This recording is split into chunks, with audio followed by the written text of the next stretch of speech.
भूर्भुवः स्वः तत्सवितुर्वरेण्यं भर्गो देवस्य धीमहि धियो यो नः प्रचोदयात्।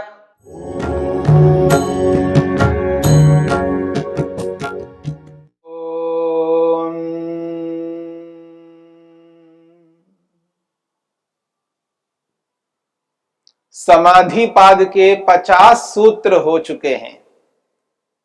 समाधि पाद में 51 सूत्र हैं और 50 सूत्र हो चुके हैं, केवल एक सूत्र बचा हुआ है। और इस समाधि पाद के इस एक सूत्र से समाधि को लेकर के चर्चा हो रही है। पाद का नाम समाधि पाद है। इस पूरे पाद में समाधि को ध्यान में रख कर के बातें कही गई हैं। समाधि को लक्ष्य बना करके उपाय बताए गए हैं। इस समाधि को प्राप्त करने के जो उपाय हो सकते हैं और जिस तरह व्यक्ति अपने जीवन को बिताए जिससे समाधि की प्राप्ति होती है, उन सारी स्थितियों को बता दिया है। संप्रज्ञा समाधि की चर्चा की है। संप्रज्ञा समाधि के अलग अलग भेदों को बताया है। और 50वें सूत्र में यह बात कही गई है, तज्ज संस्कारो अन्य संस्कार प्रतिबंधी। संप्रज्ञा समाधि में जिस ऋतंभरा प्रज्ञा को प्राप्त करके व्यक्ति योगी योगाभ्यासी उन समस्त लौकिक संस्कारों को रोक देता है, उनको समाप्त करता है, उनको नष्ट करता है। और ऋतंभरा प्रज्ञा जन्य संस्कार ही उसके मन में रहते हैं, बाकी संस्कारों को वो हटा देता है, रोक देता है। महर्षि वेदव्यास ने एक प्रश्न किया, छोटा सा प्रश्न किया। ठीक है, ये जो ऋतंभरा प्रज्ञा के संस्कार उत्पन्न होकर के लौकिक संस्कारों को रोक देते हैं, अच्छी बात है। किंच अस्य भवति, किंचास्य भवति, फिर इन संस्कारों का क्या होगा जो ऋतंभरा प्रज्ञा से उत्पन्न संस्कार है। ऋतंभरा प्रज्ञा से उत्पन्न संस्कार लौकिक संस्कारों को, व्युत्थान संस्कारों को रोक देते हैं। अब इन संस्कारों का क्या होगा जो ऋतंभरा प्रज्ञा से उत्पन्न संस्कार है, इनका भी तो कुछ होना चाहिए। तो उसके उत्तर में महर्षि पतंजलि स्पष्ट करते हैं 51 सूत्र के माध्यम से।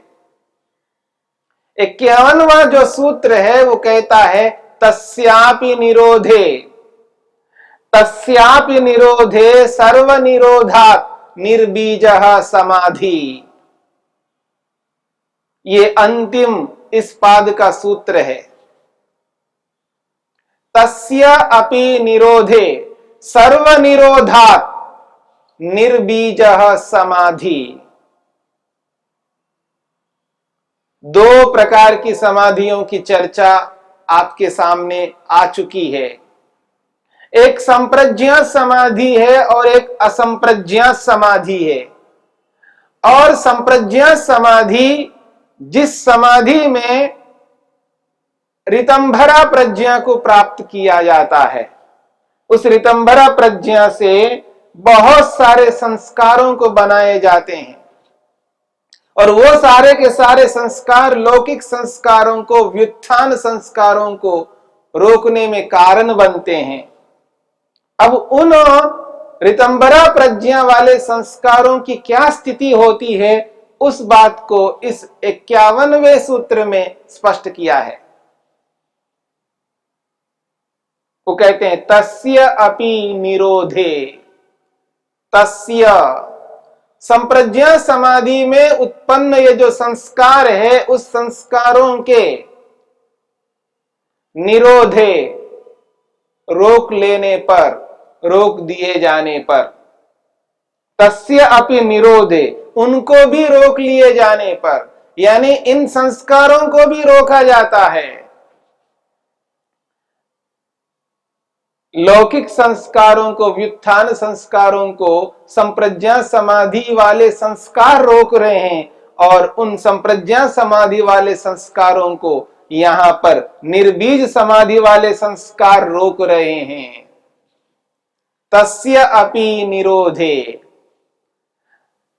उस ऋतंबरा प्रज्ञा वाले संस्कारों को भी रोक दिए जाने पर, सर्वनिरोधात्, सभी संस्कारों के रुक जाने से, सर्वनिरोधात्, सभी संस्कारों के रुक जाने से, निर्बीजः समाधि, निर्बीज नामक समाधि की प्राप्ति होती है। यहां महर्षि पतंजलि ने सर्वनिरोधात् इस शब्द का प्रयोग किया है, सर्व शब्द का प्रयोग किया यहां पर। सर्वनिरोधात्, सबके रुक जाने पर,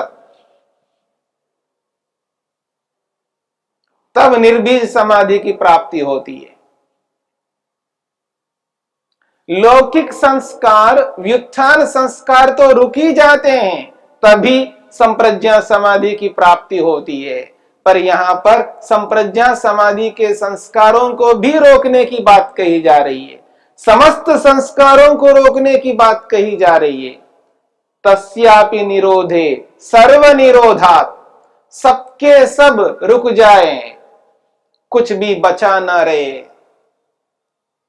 देखिए, संप्रज्ञा समाधि मन की एकाग्रता से प्राप्त होती है। संप्रज्ञा समाधि मन की एकाग्रता के कारण प्राप्त होती है, और संप्रज्ञा समाधि में जो जो उपलब्धियां होती हैं, वो सारी की सारी उपलब्धियां मन के माध्यम से होती हैं। मन के माध्यम से होने वाली इन उपलब्धियों को रोकने की बात कही जा रही है। यानी मैं यूं कहूं, संप्रज्ञा समाधि को भी रोकने की बात कही जा रही है। जिस समाधि के लिए मेहनत, उद्यम, पुरुषार्थ करता है योगाभ्यासी, जिस समाधि के लिए दिन रात एक करके मेहनत करता है, उद्यम करता है, जिस समाधि के लिए विवेक को उत्पन्न करता है, वैराग्य को उत्पन्न करता है, जिस समाधि के लिए दृष्टानुश्रविक विषय वितृष्णस्य वशीकार संज्ञा वैराग्यम की स्थिति को प्राप्त करता है, ये कोई खेल नहीं है। इतनी बड़ी उपलब्धि को प्राप्त करना, वैराग्य को प्राप्त करना, दृष्ट और अनुश्रविक के प्रति किसी भी प्रकार की कोई लालसा, तृष्णा का ना होना बहुत बड़ी बात है।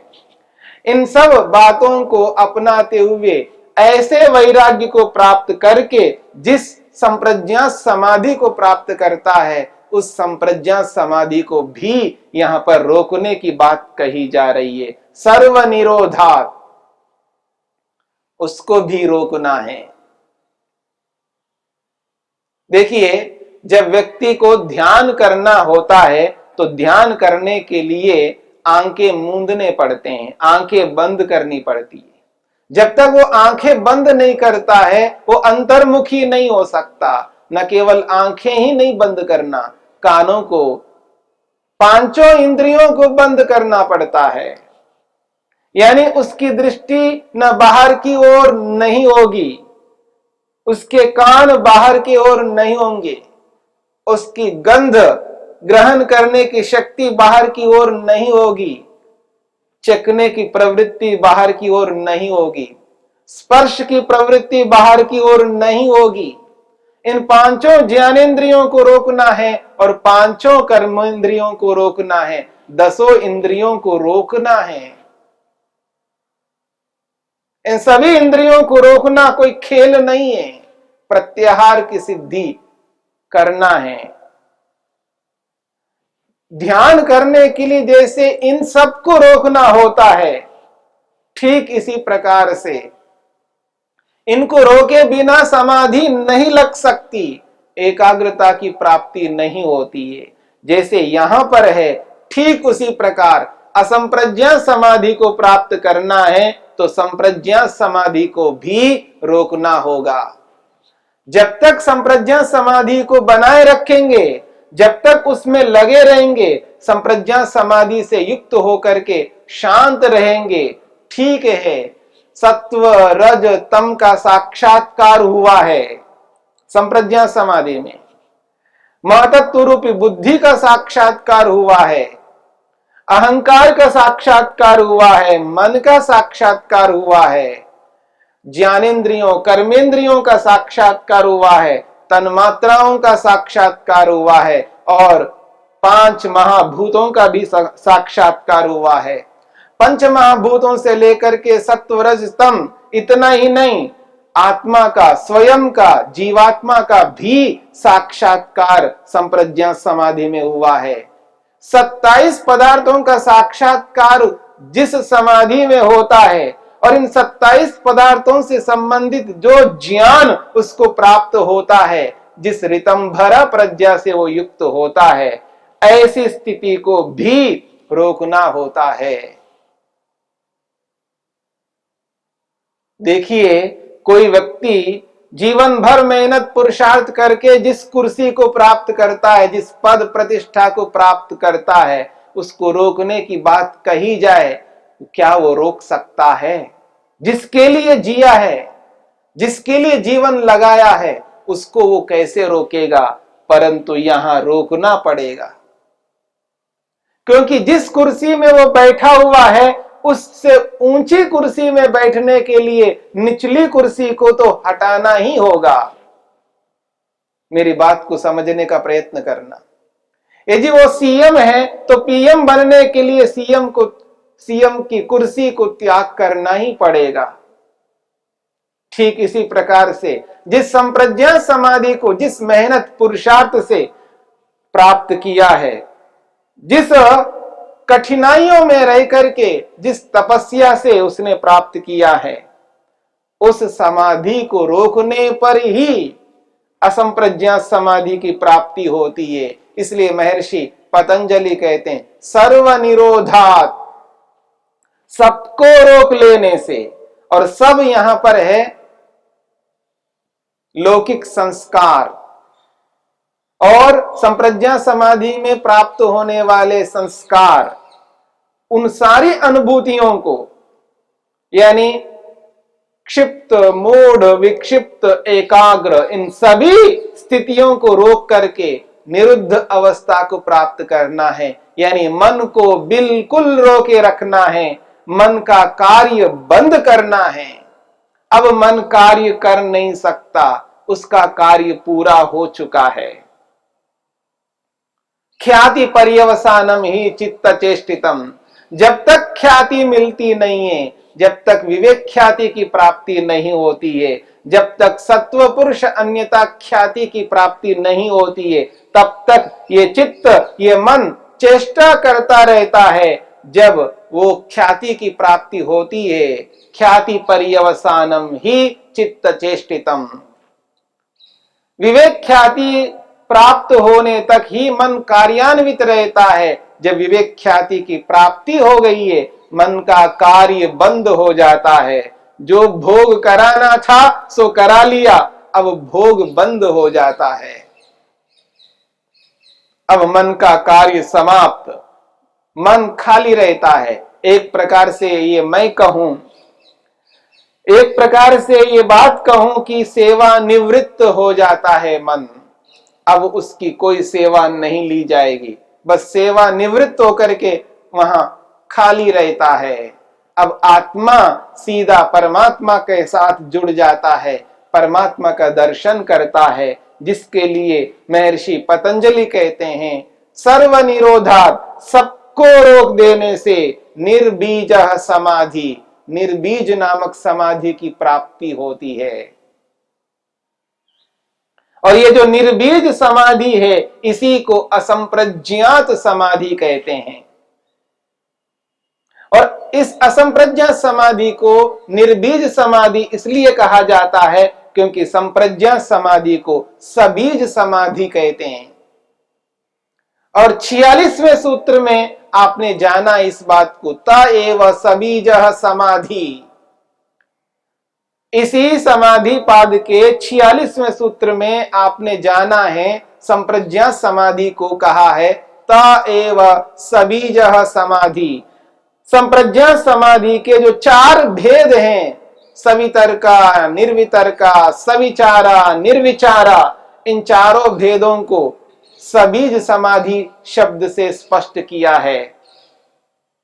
जैसे संप्रज्ञा समाधि सबीज समाधि है, तो यहां असंप्रज्ञा समाधि निर्बीज समाधि है। तस्यापि निरोधे सर्व निरोधात निर्बीजः समाधि।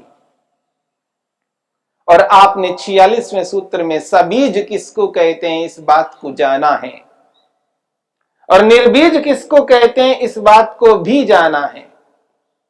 उन बातों को याद कर लीजिएगा। जिसकी अविद्या बनी रहती है, समाधि तो प्राप्त हो गई है संप्रज्ञा समाधि, पर बीज रूप में, कारण रूप में, आधार रूप में अविद्या बनी रहती है क्योंकि समाप्त नहीं हुई है। इसलिए जो अविद्या बीज रूप में, कारण रूप में रहती है मन में, उसको सबीज समाधि कहते हैं क्योंकि बीज समाप्त नहीं हुआ है। इसलिए वो संप्रज्ञा समाधि को सबीज कहा है। और यहां पर असंप्रज्ञा समाधि को निर्बीज इसलिए कहा है क्योंकि इसमें बीज नहीं रहता, यानी अविद्या कारण रूप में भी नहीं रहती है। इस अविद्या को समाप्त करने पर ही ईश्वर का साक्षात्कार होता है। अथवा यूं कहिए, इस असंप्रज्ञा समाधि में ही अविद्या समाप्त होती है, अविद्या नष्ट हो जाती है, ऐसा भी कह सकते हैं। इस असंप्रज्ञा समाधि में अविद्या को समाप्त किया जाता है, नष्ट किया जाता है। संप्रज्ञा समाधि में नष्ट नहीं हो पाती है, इसलिए वह कारण रूप में रहती है, बीज रूप में रहती है। इसलिए संप्रज्ञा समाधि को सबीज कहा है। और असंप्रज्ञा समाधि में इस अविद्या को नष्ट किया जाता है, समाप्त किया जाता है। इसलिए इस समाधि को निर्बीज शब्द से कहा है। इसलिए महर्षि पतंजलि कहना चाहते हैं, तस्य अपि निरोधे, उस संप्रज्ञा समाधि में प्राप्त ऋतंबरा प्रज्ञा से उत्पन्न संस्कार उनको रोक देने पर, सर्व निरोधात, और उस संप्रज्ञा समाधि के समस्त विषयों को रोक देने पर, समाधि में साक्षात पदार्थों का जो ज्ञान है, जो संस्कार है, उनको भी रोक देने पर निर्बीजः समाधि, निर्बीज नामक समाधि की प्राप्ति होती है। इसी का नाम असंप्रज्ञात समाधि है।